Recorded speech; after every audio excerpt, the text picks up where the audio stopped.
Start off with a very unique matchup in the SunBelt Conference. These are two teams that we've kind of discussed, but not really to the extent that we have other teams. That is the 4-1 Georgia Southern Eagles go on the road to take on the 5-0 James Madison Dukes. This is a 12 o'clock kickoff on ESPN2, and ESPN.com gives James Madison a 52% chance to win this game. James Madison favored by 4.5 points. Brad, I'll turn it over to you. Thoughts on this game and who comes out on top in the Sun Belt? Absolutely, Nate. Man, I'm glad we were picking this game because this is just a fun one. Not America really doesn't know about these two teams, but they're both really, really good. Georgia Southern, known for the triple option, of course, and now they've gone to more of a spread air raid. And then James Madison, Nate, I had to look, only their second year in FBS football, and they're rolling.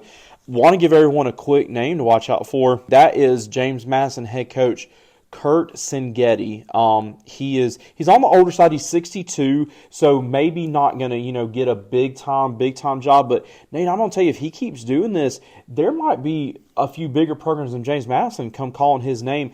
He has been a head coach. This is his fourth head coaching stop. No, I'm sorry, third, because James Madison transitioned. But his 3 years at James Madison, they were really, really good. They were in the FCS National Championship once and then the semifinal. And then since the transition to the Sun Belt, they have been just lights out. I say all that to say I'm taking the Dukes in this one. There are going to be some names. If you get a chance to watch this one, please do. You're not going to know a lot of players. I will say, Nate, we were talking about this guy, Jordan McLeod, the quarterback, the senior quarterback.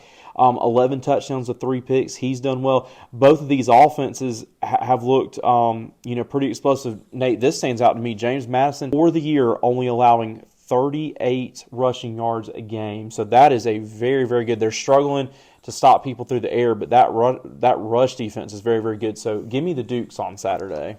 Yeah, Brad, that's a great pick. Harrisonburg, Virginia is going to be coming out in full force. And look, honestly, this is one of those games that I wish game day would have gone to. Obviously, you got the premier matchup that we'll talk about here in a little bit going on. But this, no doubt, is one of the best matchups of the day, in my opinion. The Georgia Southern Eagles, they're flying under the radar, Brad. I really believe that. Davis Brin comes in from Tulsa, from Boerne, Texas. Shout out to all my family and friends out in Boerne, right inside of San Antonio. Great little town. Go check it out if you ever get a chance. But yeah, 12 touchdowns, 7 interceptions. Hasn't had the best year, but Arnold at running back, 36 carries, 269 yards, 3 touchdowns.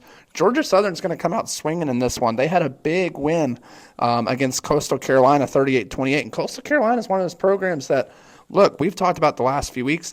They battled hard against Wisconsin earlier on in the year. They beat UAB. They beat Ball State. They beat some pretty good teams. However, in the end, I'm going to take James Madison Dukes as well. I just think they're too strong. I think they had a big win against Virginia. They beat Troy. They beat Utah State. They beat South Alabama, who's a very, very good team as well, by the way. Give me the Dukes, and McLeod's going to go out there slinging it. I think he at least passes for another 3 or 4 touchdowns.